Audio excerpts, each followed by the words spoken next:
Halo semua. Ya, ini cuma mau mengulang cerita. Di awal cerita ini sudah pernah saya dengar tuh beberapa tahun yang lalu dan saat itu tuh tercerahkan gitu kan. Terus lupa sampai satu ketika, satu momen di mana saya ngobrol dengan sahabat saya, dia mengulang kembali cerita ini, terus dia tercerahkan kembali gitu. Oleh sebab itu, kemungkinan besar kawan semua sudah pernah juga mendengar apa yang mau saya sampaikan ini gitu kan. Tapi ya bolehlah didengar, mana tahu dengan kalimat yang baru, dengan cara pendekatan yang baru memberikan ketercerahan yang baru. Goes sepedamu. Jadi kita mau belajar kehidupan dari sepeda nih gitu. Memang yang paling sulit ya naik sepeda tuh itu di awal saja gitu. Cuman bayangkan memang gini, sepedanya tuh harus jauh lebih besar daripada kitanya gitu. Jadi yang sulit itu kan waktu naik di awal gitu kan. Macam-macam caranya. Tapi yang pasti tuh rata-rata selain dengan teknik, dia perlu bantuan orang lain tuh. Kalau mau naik sepeda yang sepeda ontel gitu kan, yang jauh lebih besar daripada kita lah gitu. Sampai nanti sepeda itu jauh lebih kecil dari kita gitu. Tapi poinnya kalau sepeda itu jauh lebih besar daripada kita perlu bantuan orang lain. Atau kita perlu bantuan alat lain. Bisa pakai bangku, bisa minta tolong pegangan sama kawan dan seterusnya gitu. Ketika sepeda itu lebih kecil dari kita, atau dalam bahasa yang lain kita lebih besar daripada sepeda, kita nggak perlu lagi nih bantuan orang gitu kan. Jadi kita bisa langsung angkat kaki kita, gayung sepeda itu, angkat kaki, dudukkan bokong kita di tempat duduk, dah tinggal gayung gitu. Nah, fakta menarik ketika jalan itu datar, rata gitu ya, kita diharuskan untuk terus menggayung gitu. Tapi seumpama kita berhenti menggayung di jalan yang datar, di jalan yang rata gitu kan, otomatis ya berhenti gitu, ya berhenti ya jatuh gitu kan.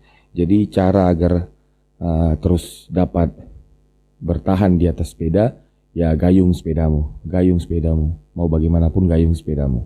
Nah ketika menemukan jalan turunan, itu baru kita bisa nggak gayung biasanya tuh, karena sepedanya turun gitu kan, jalan sendiri sepedanya gitu ya. Jadi kita nggak perlu lagi nggoes sepeda kita gitu, karena dia udah jalan dengan sendirinya. Jadi ketika kita tidak perlu menggoes, pada dasarnya sebenarnya kita sedang menjalani jalan yang turun ya. Jadi sedang di penurunan lah kita, maka kita tidak perlu lagi mengayuh sepeda kita, menggoes sepeda kita.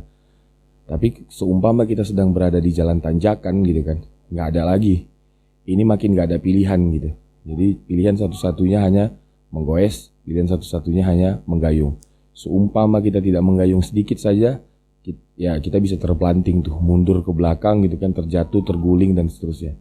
Jadi pilihan satu-satunya hanya gayung terus gitu. Semakin berat gayungan kita itu artinya semakin tinggi tanjakan yang mau kita yang sedang kita tapaki gitu. Nah kehidupan ini mungkin gitu juga gitu ya. Jadi nggak ada jalan yang lain selain menggoes gitu. Hidup ini terus berjalan. Kalau kau berhenti menggoes itu artinya kehidupanmu berhenti pula gitu. Teruslah bergerak maksudnya, teruslah bergerak. Gayung sepedamu, goes sepedamu gitu.